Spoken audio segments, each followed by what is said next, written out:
Okay, so what you came here for today, let me introduce to you Nora Gaskin. We are so excited about the topic that she's going to be sharing with us today. If you are a writer and you want to learn how to use suspense to drive your plot forward while keeping the reader on the edge of their seat, you're in the right place. If this is your if you've not heard Nora speak before, you're also in for a treat. She has in the past taught some of these types of classes at the community college. So you're getting it here one-on-one with her. So it's going to be really amazing. So to give you a little bit of background on Nora, she's a lifelong resident of Durham, Chapel Hill, North Carolina.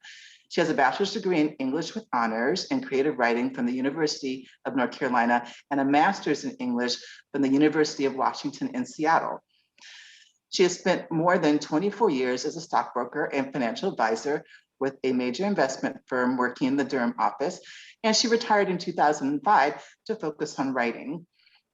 Her first published novel, Until Proven, A Mystery in Two Parts, appeared in October 2012. While the book is entirely fiction, the seed for it was a real murder that happened in Chapel Hill on Christmas Eve in 1963.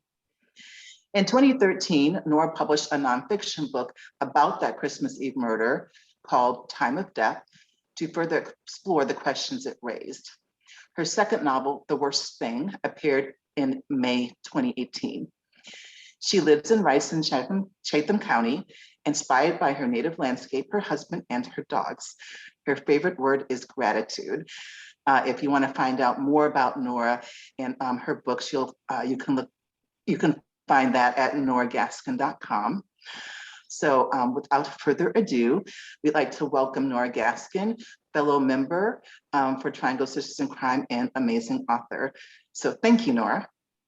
Thank you, Pamela, and hi, everybody. Thanks for being here. I know a lot of you, so it's great to see you again. Those of you I don't know yet, I'm glad to meet you this way and look forward to when we can all be in person again and under one roof. That'll be great. As Pamela's told you, I'm Nora Gaskin. I'm a writer. I also do a lot of freelance editing and also publish. I'm what is known as a developmental editor. So I pay big attention to the big things in a book: plot development, suspense development, character development, and continuity, among other things, the sort of the biggest of the big things. Of course, all of these big elements in a book can turn on tiny bits and pieces. It could be a single thought, a gesture, an object that's lost or found, or a dog that barked or didn't. So all of those things come under the purview of a developmental editor. And as you might be able to imagine, I have learned a tremendous amount about both my own writing and about being a reader from doing that editing. And it's a great way to learn, to immerse yourself in somebody else's work for a while, have to think about it very deeply, and then make connections between that and what you do in your own writing. So today I'm going to talk about really three things: character types, point of view, and how to build suspense. These things are deeply intertwined, but I am going to tease them apart a little bit to talk about each one separately, and then I hope bring them back together again for you so you can see how they work together.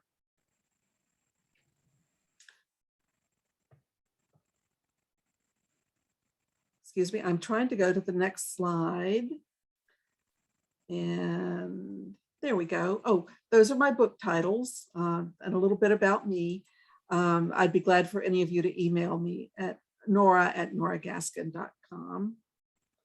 And then the next slide, these are the things we'll be talking about. Let's start with character types.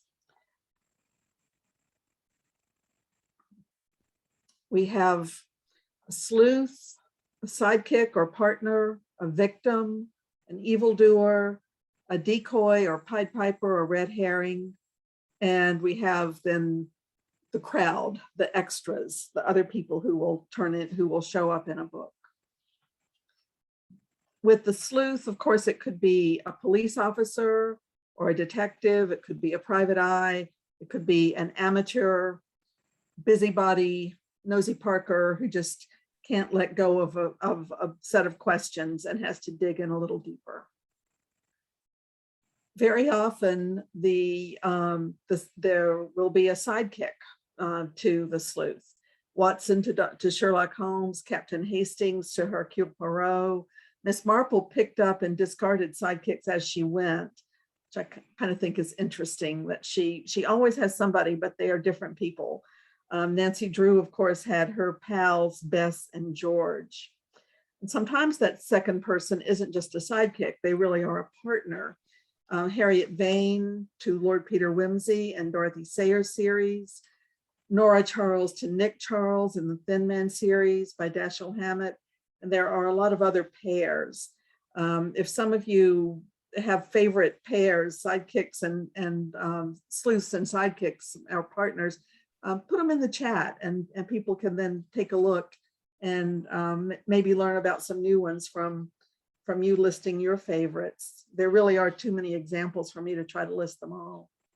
So why are there so many sidekicks and sleuths, sidekicks to sleuths involved? How does that happen? Why is it so common? And I think the answer is simple. It's because it works. It works really well to have that second person handy for the sleuth to talk to, send on errands, have the sidekick bring back information. We see it in TV shows and movies. It's really a ubiquitous thing in mysteries to have that second character. It adds depth to each of those characters, and especially to the sleuth.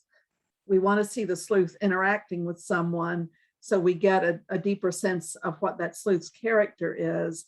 And it's helpful to have that person that they interact with being somebody who will be with them throughout the story, somebody who will be a constant. We want the sleuth to be well-rounded, to have history and backstory, and all of that comes out through seeing them in personal interactions and in conversation with the sidekick. Through dialogue, you can reveal something, for instance, that Morse is single and Lewis is married. And you can do it in a more natural way through dialogue, and you can avoid a lot of information dumps that way. It will really contribute to the old adage, show don't tell, to have that second person for interaction and dialogue. This is also just very important, just showing the character, especially the sleuth, in relationship, giving them a way to have conversations with other people, really will be a way to engage the reader. It's going to draw the reader in. And in my editing work, I often find that I'm telling the writer to turn exposition or little prosy bits into dialogue and scene. So something to watch in your own work is just try, whenever possible, convey information in a live way. Dialogue is action. So the more you can rely on dialogue, the easier your job showing, not telling, will be. And you'll find that it's a really good way to engage the reader. Readers really will respond to that. So we also, if you're writing a series, if you have a series in mind, then something else the reader is going to want to see is that the sleuth will grow and change over time. The reader doesn't want to read in the 10th book in their series a sleuth who is exactly the way he or she was in the first book of the series. There needs to be some evolution of that character. There again, it can help to have the sidekick or partner move into the future with the sleuth, because again, but the byplay between the two of them, the evolving conversation, the way they interact is going to change over time as the characters change. And that's a great way to show the evolution of those characters. often the sidekick doesn't change so much as the sleuth does. The sidekick may be a little bit more static, a little bit more standing still, or be a guidepost, so that as the sleuth changes, again, the reader can sort of measure those changes against this steady, stable sidekick character that we see move into the future with them, but perhaps not show the depth of change that the sleuth does in a series. Or you can get the flip side of that. If any of you read Elizabeth George's series, the Inspector Lindley series, which I'm a big fan of, we're always hoping that the sidekick, Detective Sergeant Barbara Havers, will finally get her act together. And she never quite does. But we still wish for that sidekick to grow up a little bit. And again, if you all have some favorite series, then add them in comments. And again, other people can glean from that and perhaps come up with some new series. I always love to find a new series. So what does a sidekick do? The sidekick gives the sleuth somebody to bounce ideas off of. And the sidekick in a way becomes a stand-in for the reader. When the sleuth is talking to the sidekick is talking to the reader. The sleuth and the sidekick may disagree. They're often counterpoints. One of them may go on gut instinct. The other wants just the facts. So you get that counterpoint between them. And that can help to set up tension and suspense, especially if they disagree. Then you can get a lot of suspense out of that. Another function that the sidekick or partner may take on is that of the narrator. And so who better than Dr. Watson to narrate Sherlock Holmes adventures? And there are other examples of that too in all sorts of genres. There's a famous one that's not really considered to be a mystery, and that is The Great Gatsby. Gatsby's story is told by a bystander, Nick Carraway. Nick becomes sort of kind of a sidekick, but really he's more of just an observer. And he's able to comment on the story while staying detached. I reread Gatsby recently, probably the first time since graduate school I had read it. And I was surprised by how many elements of mystery stories and crime stories it has. So that would be, if you're looking to read something where you can try to, for yourself, isolate some of the elements of mystery and maybe yet stand back a little bit, then take a look at The Great Gatsby if you haven't read it in a while, and you'll find a lot of those elements are present there. Then we have, of course, the evildoer or the villain in the book. And that always raises an interesting question, I think. And that question for me is, does the reader, in approaching any mystery book, or well, really any book, does the reader have to feel a connection to a character? Does there have to be a character that the reader is going to like or identify with? And I've had the experience very often, I'll bet all of you have, where you would quit reading a book for the specific reason that you don't find any character in that you can identify with. So it's always curious to me to see, okay, which character do I like? Why do I like them? Go back to the early part of the book and try to pinpoint the place where you learn to like that character. But this raises interesting questions in turn about the evildoer and the character of the evildoer. There are many books where the main character is really an anti-hero. The main character is flawed and imperfect, and yet we may identify with them. They could be a flat out bad guy, and yet I will still find myself caring what happens to that bad guy. And I think that's kind of an interesting twist that we get with some mystery and suspense books. Sometimes the main character sets out to right all the wrongs and conquer evil, but operates himself or herself outside of the law. The main character, the sleuth, can be a Lone Ranger kind of figure, or just on the outside, they're acting for good. at least they think they are, they're acting for good, and yet they themselves operate outside of the law. So how do we feel about that person, that character? And are they the good guy or the bad guy? There's an example, I think a great example of a complicated main character in Tom Ripley. Tom Ripley is the main character in The Talented Mr. Ripley by Patricia Highsmith. And then there are a series of books, excuse me, about Tom Ripley that follow The Talented Mr. Ripley. I don't think any of them are nearly as good as the first one. Tom is a psychopath, and he functions in the world by imitating the normal people around him. And he does bad things. The reader is aware of the bad things he does in the course of the story. And we have reason to believe he did bad things before we've even met him. And yet somehow when the net starts to close around him, we can't help but fear for him. And when he can escape that net and go on to do more bad things, we're still somehow rooting for him and feeling a connection to him. And I think that's really a stroke of genius on the part of Patricia Highsmith. I didn't like either of the main characters in Gone Girl, but it was a real page turner. It really kept me going. So for you, as when you're reading, think about how much do you want to know about the evildoer? Does the evildoer need the full backstory? Do you need to understand why the evildoer is doing these bad things?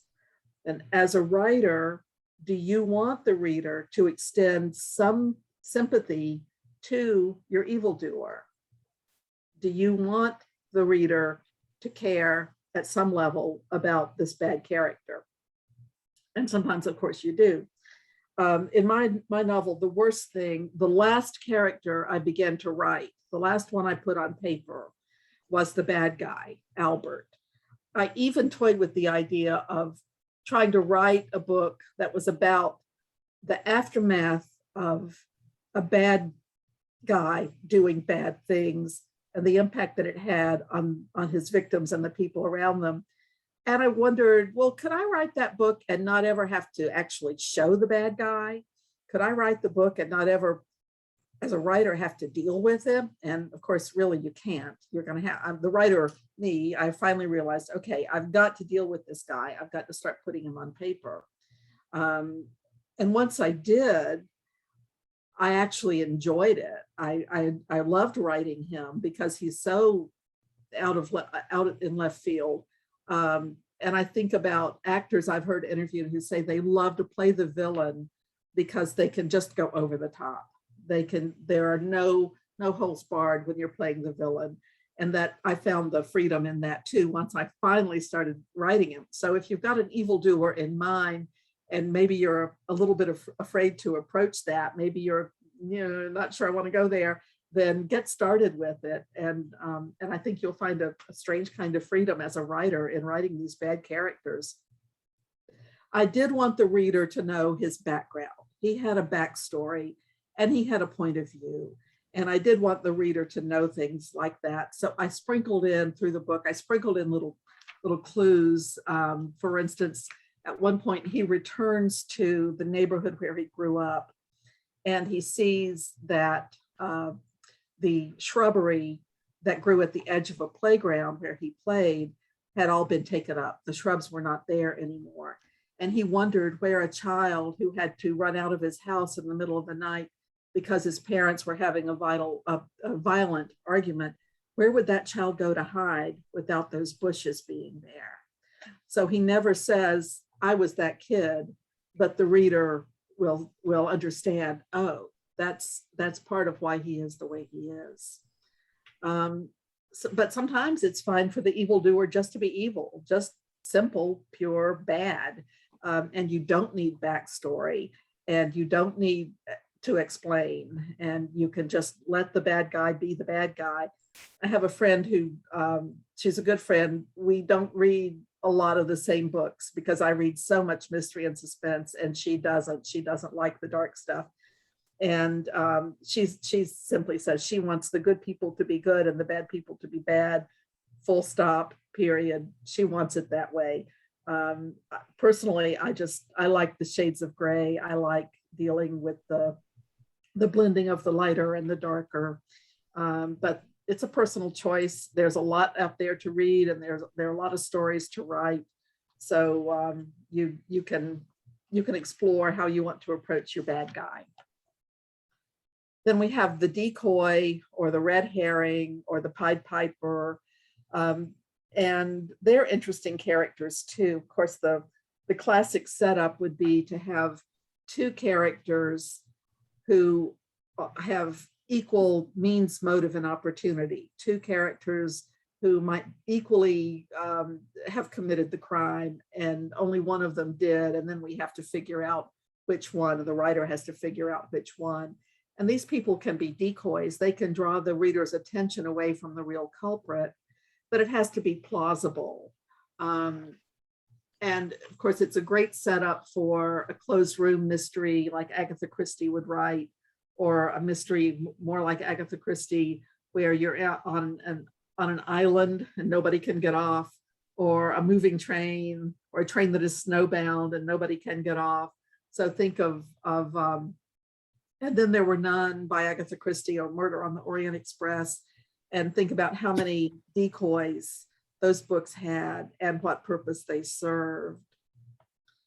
And then there are going to be extras. No matter what you do, there are going to be other people other than the main characters, or even the second level and third level characters.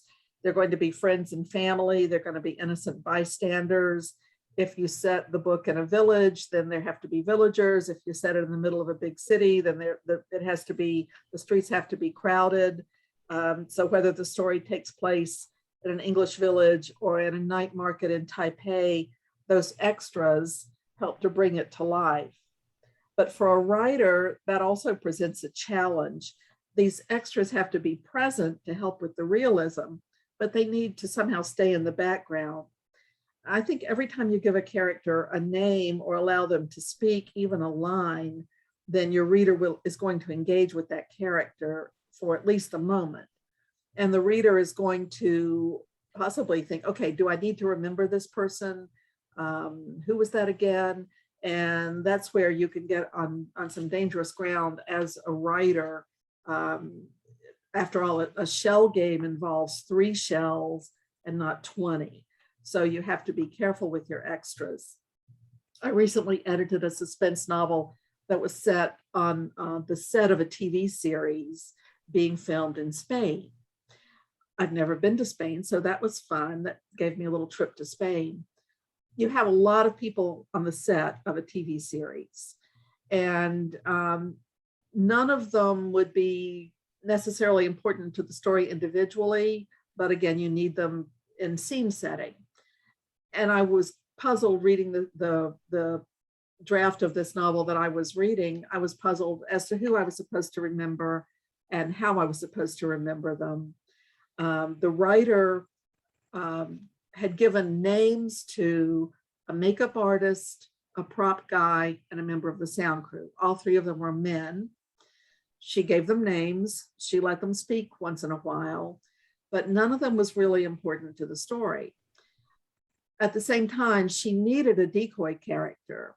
She tried to make the main male character her decoy character, and it didn't work for me because it was too obvious. She wanted me to suspect him, but I didn't suspect him. So he didn't work as the decoy, but she needed one. So I suggested to her that she could merge the prop guy, the makeup artist, and the member of the sound crew into one person. So I only had one name to remember. Any of these jobs would mean he was an insider. He would be in the set. Part of the mystery was things were going on in a closed set. Bad things were happening on a closed set. So it had to be an insider. Well, any one of those could be an insider. He had to be somebody who could move around without attracting attention. That would work. And she came up with a great idea based on my suggestion that she combine these 3 members of the crowd into one, and then give that member of the crowd the important job of being the decoy. And I haven't seen a rewrite yet, but she told me how she thought she would handle it, and I think she came up with a great idea stemming from that suggestion. I read a best-selling novel that was out several years ago, Commonwealth by Ann Patchett. Again, it's not mystery, it's literary fiction. And it's about a very large blended family, multiple kids, steps, full siblings, step siblings. And it was important to not only to keep track of the siblings, but to keep track of which one came from which family of origin. And I had trouble doing that. I finally just made a list for myself. I just jotted down names and parentage just so I could keep that straight. And it worked, and I finished the book. And it's an interesting book for writers because it poses some interesting questions about writing and about storytelling, a little bit meta. But I think I don't want my readers to stop and make lists of characters. I want my readers to I want the characters to be so clearly delineated that the reader doesn't need to write them down, doesn't need to make a list. And I think that would be especially important for mystery writers. You always want to keep your reader well grounded. And if she gets a little bit confused or mystified when you don't want her to be mystified, then that can turn a reader off. You may lose a reader that way. It's important that the reader always has the sense that the writer is in control. And even if the reader doesn't know from page one what's going to happen at the end of the book on page 350, they need to feel like the writer is fully in control and will know that all along. So as we read, we may not stop to label characters as sleuth, sidekick, partner, evildoer, decoy, and so forth, but we will identify them. We will know who they are and the role that they were playing. So that means we can very quickly, as readers, shift our focus to the story, the plot, the action, and that's what we're reading for. As writers, we love to think we've discovered something new, that we have a unique storyline, unique characters, but in truth, we are following in long and well-established traditions. So if you're writing in one of the mystery genres or subgenres, and there are lots of them, you can put your own twist on the stock characters and make them distinctive and not imitations of others. And they'll still fit into those familiar roles, which is good for the reader. And yet you'll put your twist on them, you'll make them yours, and that's good for the writer. So if you're a reader, think about how a distinctive character fits into a type that's shaped by the voice that it speaks. The character's voice is going to serve in many ways to identify what type of character they are. And voice is point of view. In my opinion, settling on the point of view is the most important decision a writer makes. And that means as a writer, you need to be willing to try a point of view. And if it doesn't work, try a different point of view. And if it doesn't work, try a different one. You're going to need to be willing to write pages and pages and pages, only to discover that the point of view in those pages doesn't work. Those pages go, you start fresh, but don't worry, it's there. You're never losing anything. It's all in there, and you'll use it someplace in the future. But you do need to be willing to experiment, especially with point of view and voice, because that is, to me, the single most important decision you'll make. And until you've played around with it, you may not be, even though you had a brilliant idea to get started with, once you've played around with point of view, you may discover there's something even more brilliant out there. So work and play both with your point of view. These, of course, are the basic point of view, first person, third person with variations. And why is it the most important decision? Because the success of the book depends ultimately on one big question, and that is, what does the reader know and when does she know it? I think that's the essential question. And so, I'm just going to pause there a moment and suggest you think about what the reader knows and when does she know it as being the essential question that you as the author have to resolve. So why is point of view so important? Because it will answer this question. There are three intelligences at work in a book. There is the writer, the reader, and the character. And the writer and the character are not one and the same. The writer is going to speak to the reader through a narrative voice, through a point of view. We have variations on third person, omniscient, limited third, a subset of limited third called deep third person. And there's a really good discussion of this in a blog post that I came across in Jane Friedman's blog. I'm going to send, at the end of this, I'm going to send Pamela a list of all the books that I mentioned in this presentation.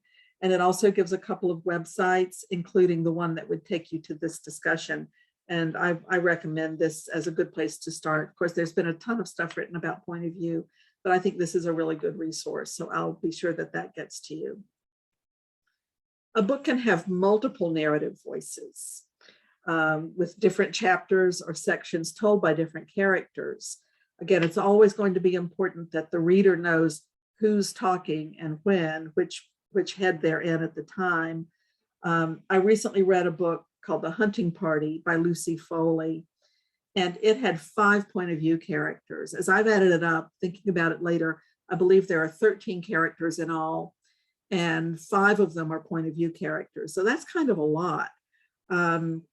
And 4 of those characters were in first person. The 5th one was in third person. And Foley does the reader the favor of using the character's name as the chapter heading. So every time she changes point of view, we have a new chapter, and we have the point of view character's name as the heading on that chapter. It sounds a little off to me to say mixing third person and first person, but it works in this book. So if you're interested in how that might work, mixing different, not just different points of view, but mixing first person and third person, then The Hunting Party might be an interesting book for you to take a look at. Let's think about a fairly common structure for a book where there are 2 point of view characters.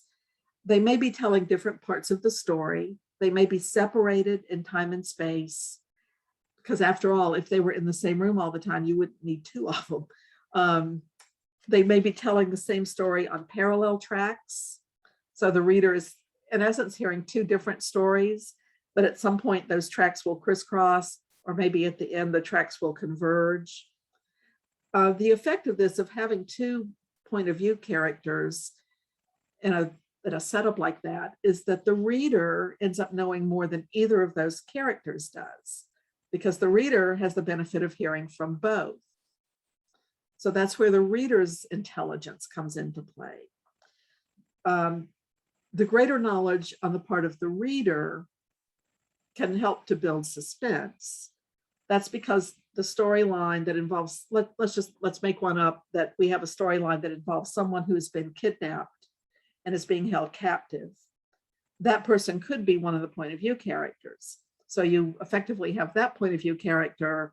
We know what her immediate experience is, but she is kidnapped and in a mountain cabin and has no idea what's going on in the outside world. The other point of view character could be the sleuth who's trying to find her. The sleuth may not even know if she's alive. Well, the reader knows that. She is, this is where she is. Sleuth is trying to find her. The sleuth may get diverted by a red herring and head south when he should head north. And the reader knows that. And the reader is yelling at the book pages, listen, she's going the other direction. You're going the wrong way. Don't you get it? So that can really, again, just involve the reader a lot in the story. And all of this is a function of how the writer releases information. Again, the writer is the one who knows the whole story. And the writer has all of the information gathered together and feeds it out a little bit at a time through one or more point of view characters. So that's where the writer needs to be very conscious of the fact that she is separate from her characters and that she's in control of how the information goes. That's why I go back to what the reader knows and how she knows it as being the essential question, maybe in any story, but certainly in mystery stories. As promised, oops, sometimes my slides freeze. There we go. The unreliable narrator, who can we trust? And I love that photo of Joan Crawford looking very unreliable. I've not written an unreliable narrator, at least not on purpose, but as a writer and a reader, I'm really intrigued when I come across them. This is a narrator who has to seem plausible, has to seem in touch with the surroundings, to be just as sane as anybody else. And then gradually the reader begins to think, can I trust this person? Can I trust this narrator? If this narrator tells me the sky is green, am I going to go with that? So it's a gradual process for the reader to start catching on that this narrator just may not be the right person to listen to. Then the reader is going to wonder, well, when is everybody else going to wake up? I'm onto this character now. When are the characters around her? When are the other people in the story going to wake up to that? That's again when you're going to want to reach into the book and shake somebody. And when as a writer, if I can provoke a reader to want to reach into my story and shake somebody, then I think I've done a pretty good job, because I've really engaged that reader. For that to happen, for the reader to catch on to the unreliability of the narrator, once again, the reader has to know more than the narrator does. The reader's knowledge has to be separate from what the narrator is telling her. So there again, it's a matter of how the writer doles out the information. The writer has all the information. The reader may have more information than other characters, than some of the characters in the book does, may have more information than all of the characters in the book. And how that information is fed out to the reader is really part of the structure of a mystery and part of the big deal question, or answer to the question, what does the reader know and when does she know it?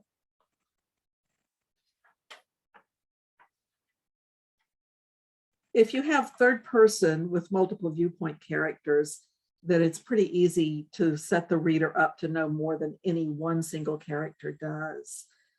It's harder to accomplish in first person, but it can be done. I've already mentioned Patricia Highsmith's Ripley book, and The Talented Mr. Ripley is written in an omniscient point of view.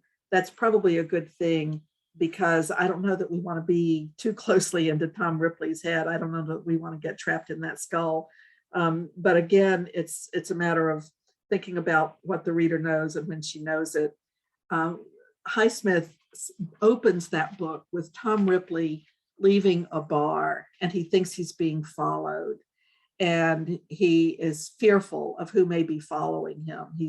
He thinks he knows who it is, and it's somebody he's afraid of. He goes into another bar and orders a gin and tonic, and the person who has indeed been following him comes in and sits down beside him, and it's not at all anybody he has to be afraid of.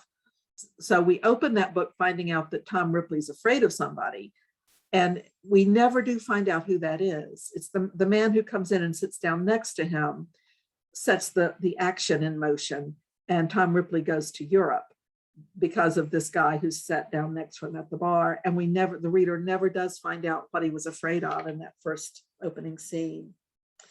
So how do we build suspense? That's the third element that I wanted to talk about today, is building suspense. And it isn't limited at all to mystery stories. It's very important in any novel. Suspense is why we keep reading. And many nonfiction books also use, say, creative nonfiction that uses the techniques of fiction writing. It will also involve suspense building. We don't think of Huckleberry Finn, Pride and Prejudice, or Moby Dick as being suspense novels, but every one of them has a suspenseful question. Will Huck go to hell because he helped Jim run away? Will Elizabeth and Darcy ever get together? Will Ahab ever catch up to that white whale? Two of my favorite suspense writers who do a good job of defining the art too, I think, are Patricia Highsmith and Ruth Rendell. Highsmith talks about what she calls straight novels and suspense novels. She says every story has a beginning, a middle, and an end, presumably has suspense. A suspense story has it more so, and I added that emphasis. Whatever even it is, a suspense story has it more so. You're not even really sure in that sentence what it refers to, but you do know what it refers to. It refers to the thing that brings a suspense story to life and really involves the character, or really involves the reader and pulls them in.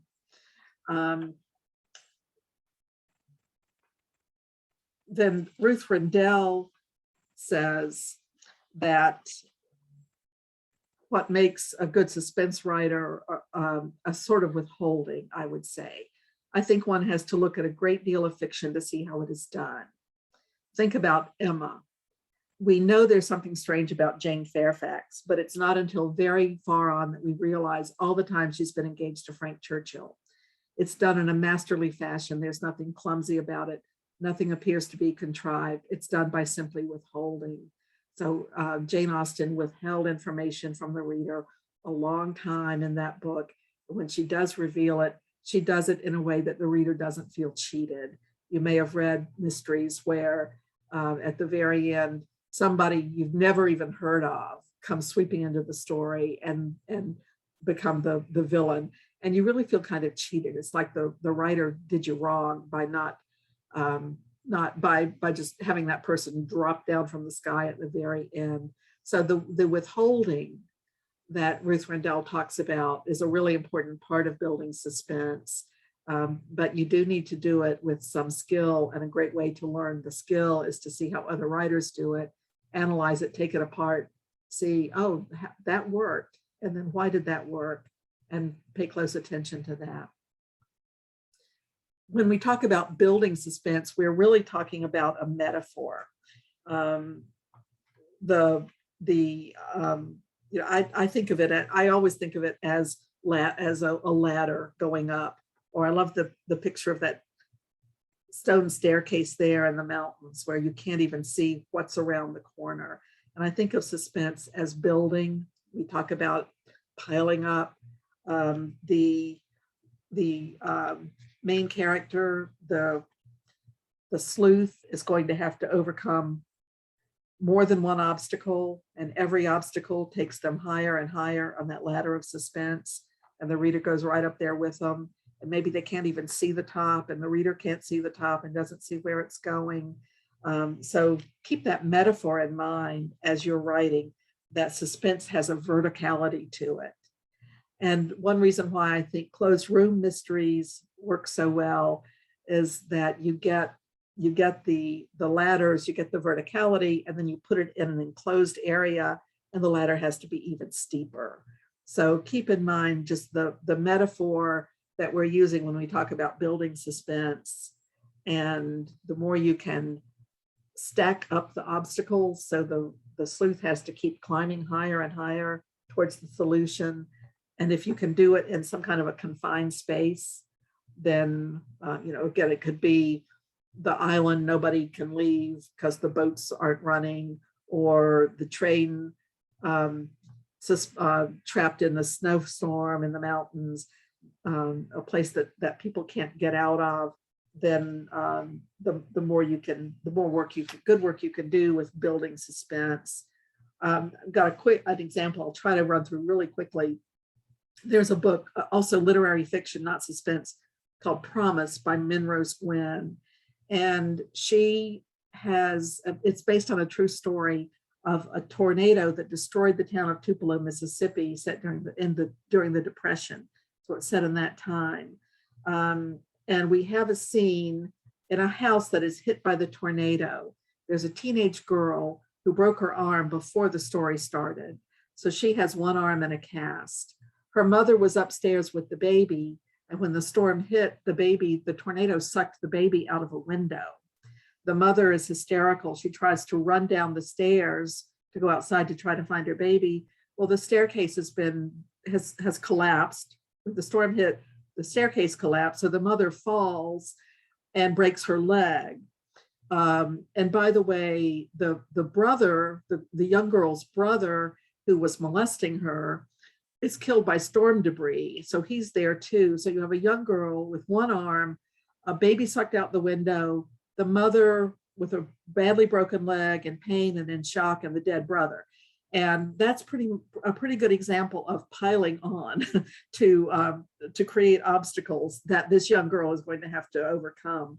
And even though it's not a mystery book, it's a good book, it's not a mystery book, but I think it's a great example of piling on and building the rungs higher and higher for the suspense. Excuse me, I'm needing to move on just a little bit. So keep those things in mind as you think about the way two of my favorite writers talked about suspense. With A Suspense Story has it more so. And then Ruth Rendell saying it's done by simply withholding. And again, I think that feeds right back into the idea of the control of the flow of information and what the reader knows and when she knows it.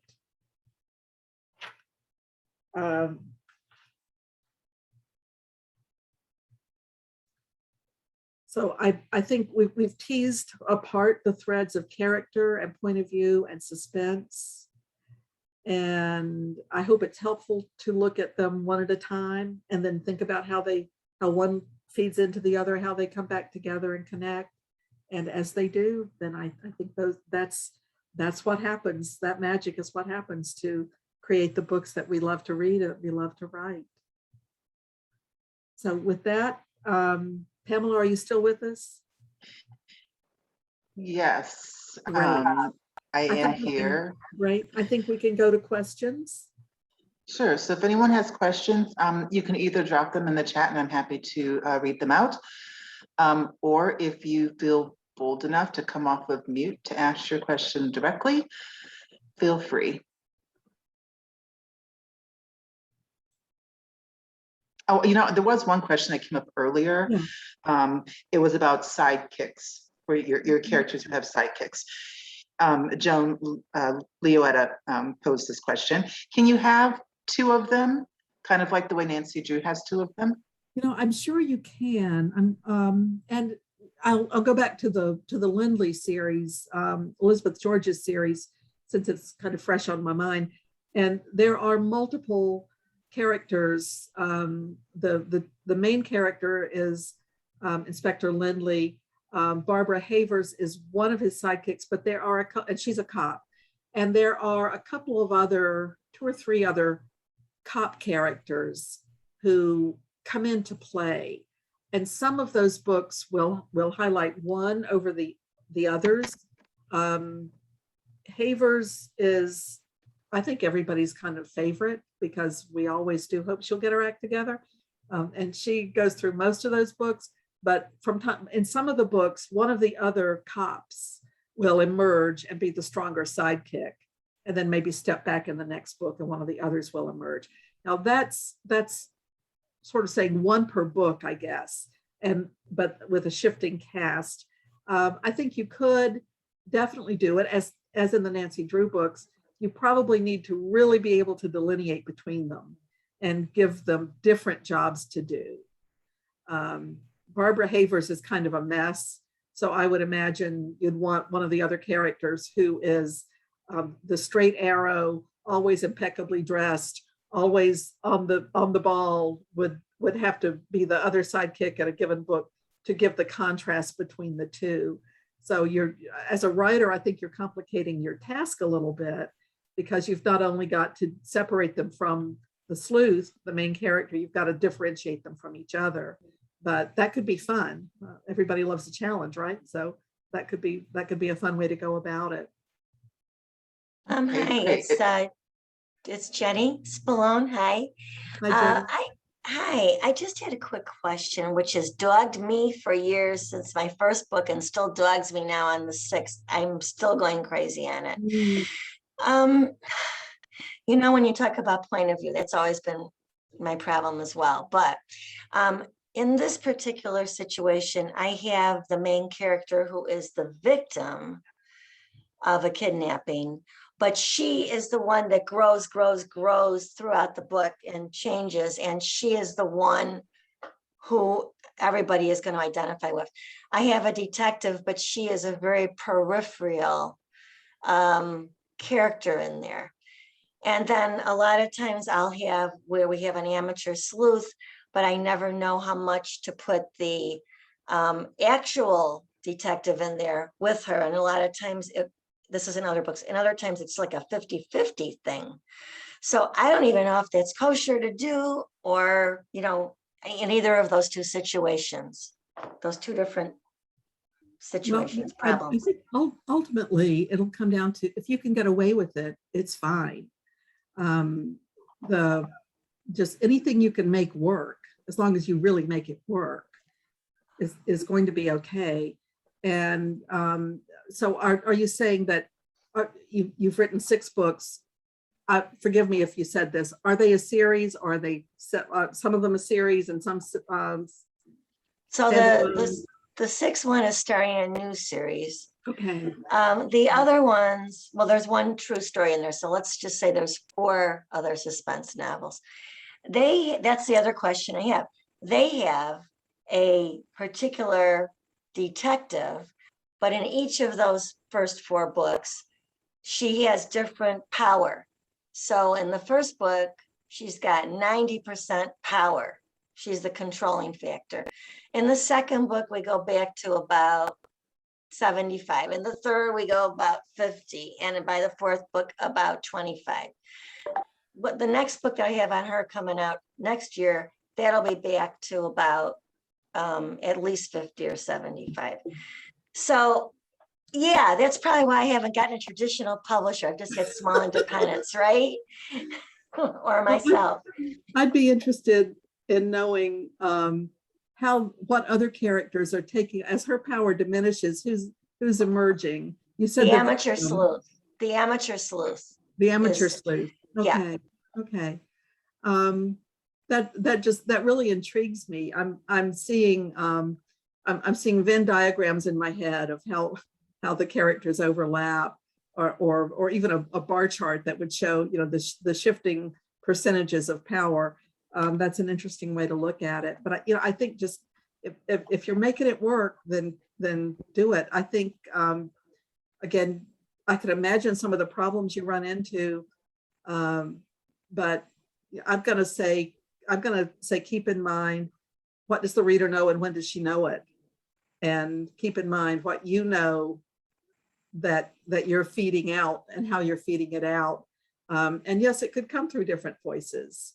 The book I'm working on currently draws a character, not a main character, but a sort of secondary character from a previous book, and makes her the main character in this new book.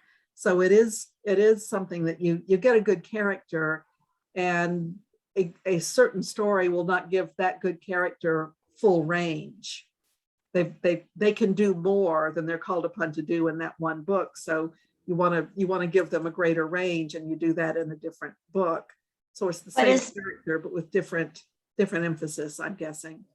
But is that person still called a series character if they can go from 25 to 75% within 4 books? Is that still a series character? Because they could very well stand alone. Any of those could stand alone. So when, publisher asks you that, I'm always like, well, I don't know. I would, if a publisher asked me that, I would say yes. Because I think that's probably what the publisher wants to hear. Mm-hmm. And then figure it out. That's why I've been self-publishing. Yeah. Okay. Thank you. Thank you. Thank you, Jenny. Nora, I've got 3 questions in the chat that are all similarly related. Mm-hmm. So from Millicent Edison, she's asking, judging, rewarding, withholding that is eventually satisfied versus withholding that frustrates readers. Do you have any advice for that? And so let me do the other two questions because it feeds into that. Ann Dunham asked, can you speak to your evolution in learning how to reveal information to the reader in a timely manner? So revealing, withholding. And then Elizabeth Sunday asked, can you comment on withholding and revelation within a scene, most crucial piece of info at the scene's end? So basically walk through withholding, and then when do you let the reader know? And is there a point where it becomes frustrating if you don't, like, when do you try the reader's patience, basically, as to when Yeah. you're going to tell them something? Yeah, that's a great question. And excuse me, I hope you won't mind if I suggest a book to look at. It's one I mentioned earlier, The Hunting Party by Lucy Foley. That's where there are 5 point of view characters. We find out that this is the 9 old friends go on a weekend trip together to an isolated hunting lodge in Scotland. The other two other characters who are already there are the grounds or gamekeeper and the housekeeper for the lodge. And then 2 other people who just sort of wander in. They're tourists, they're traveling from I forget where, and they come to Scotland and they wind up at the same place at the same time. So you get this 9 people who know each other really well, 2 people who know each other because they work together, and then 2 total strangers and they don't know each other. And the reason I say look at that book and to get a sense of withholding and revealing, we find out really, really, really early in the book that somebody is dead. And we know it's one of the guests. So there are the 9 friends and then the 2 other people who've wandered in. So there are 11 possibilities for who is dead. And we've got then all these different people telling the story, telling what they know. We don't find out until the very end who died.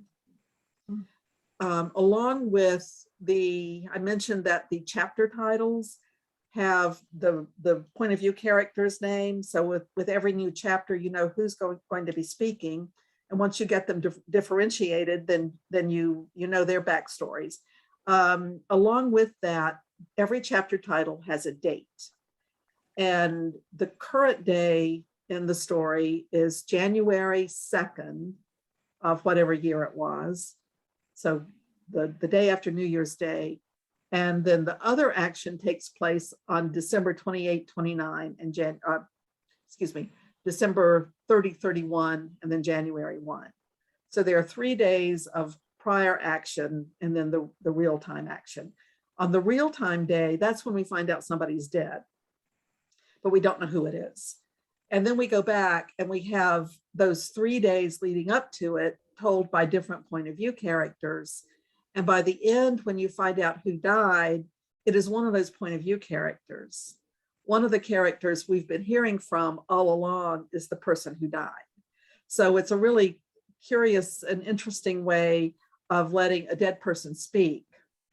We just go back in time 3 days, they're still alive, they can talk. But the point is, I think it's clear, this writer was totally in charge of her material, and she fed it out in a very effective way to build suspense. Because I'm reading these voices, I'm getting to know these people through their point of view, as well as the rest of the crowd through as other people are seeing them, and I don't even know who died. So that's an example of withholding information to the very end. And I was really satisfied, as a reader, I was really satisfied with it. Then as a writer, I started thinking back and thinking, oh, she did some tricky stuff there. So I would say maybe take a look at that book to see just exactly how she did set it up for the withholding and then how she fed information out. And it was fully believable at the end, even though I had just heard from this person I now know to be dead. I accepted it, I bought it. But that writer, besides being fully in control of her material, did the reader a big favor by always putting who was speaking and the day in the chapter heading. And don't forget that chapter headings can do a lot of work for you in keeping a reader grounded. Now, as to how you really do pace that revealing or that letting out of information, that feeding out of information, you know where you're going. Well, when I write a first draft, I don't know where I'm going, but by the time I'm writing second and third and fourth drafts, I know where I'm going. So as you're getting to the point in the writing process where you know where you're going to wind up, then look back and see, yes, at some point you have to be aware, yes, at some point you will frustrate the reader. At some point you may turn off your reader because you've withheld too much, too long, and they get tired of it. So think of it as you've got all the information, you've got it dammed up, and you've got to release it a little bit at a time. By what point, ask yourself some questions. I would think, by what point does the reader need to know everything? Is it going to be the very, very, very end? Or if the reader knows everything by halfway through, let's say, then what's going to keep them going after that? So just ask yourself, what just really be analytical about it and think about the pacing of the release of this information. Again, if you've got it all dammed up, do you want it trickling out? And does the trickle turn into a flood at the end? Sometimes it's frustrating to get to the end and just have everything dumped at once. That's probably something also to avoid. Back it up a little bit, just see, okay, at halfway through the book, what should the reader know at that point? 2/3 of the way through the book, what should the reader know at that point? And really try to analyze the amount of information you've got. What are the key points? What do they need to know up front? The hunting party followed that sort of classic structure of having the dead body appear right away. But then we go back in time and lead up to it again. So just think really just as analytically as you can. Make an outline at that point. As a writer, I'm not a big outline maker because I find I don't follow them. And it was a waste of my time a lot. But other people feel differently, and I totally respect and even envy them. That's just how I am. But I will sometimes stop and outline what I've written. If I'm kind of feeling a little bit, okay, what next? Then I will outline the last several chapters just to see what I've written, where it's gotten me to, and then think about that, where what you've written in terms of what is yet to be revealed. And I think you'll probably be able to get some sense of have you done it in a way that it will keep the reader going, or have you done it in a way that will have frustrated them? And just don't be afraid to move things around. Don't be afraid to change it as you go. And then get a couple of people you know to be good readers to read it, even in a rough draft form. Get people to read it and say, oh, I was fine not knowing that till here. Or somebody will say, I wanted to know this much sooner. That's something else I do as an editor, is I tell people, move this back, move this forward. So get somebody who can help you see those things as a reader. That's really important, not to try to, you can figure out a whole lot of it by yourself, but then you need some feedback on it. You need somebody to actually read it and respond. I hope that was helpful. Okay, we have a few more minutes left. Do we have any more questions? Okay. All right, well then, that's okay. If you think of something later, please feel free to contact me at program@trianglesinc.com, and I'll be happy to get those inquiries over to Nora. Also, as we said before, this is being recorded, so this will be available on our website probably by Wednesday or Thursday. Give us a couple of days to get it loaded. If you are a member, you'll see the link in the resource roundup that'll come out next week as well. So with that, Jenny, did Can you we have please something? get the speaker's email? Yeah, you can use Oh. Nora at noragaskin.com. Thank you.